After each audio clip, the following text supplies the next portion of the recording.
Democrats are preparing to choose Nancy Pelosi's successor. Brooklyn Congressman Hakeem Jeffries officially announced his bid for minority leader in a letter to colleagues, asking them for support. If elected, the 52-year-old would be the first person of color to lead his party in the House.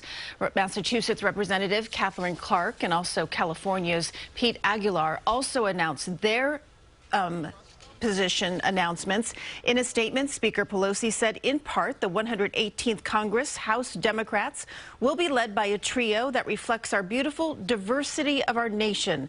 A new day is dawning, and I am confident that these new leaders will be capable to lead our caucus and the Congress.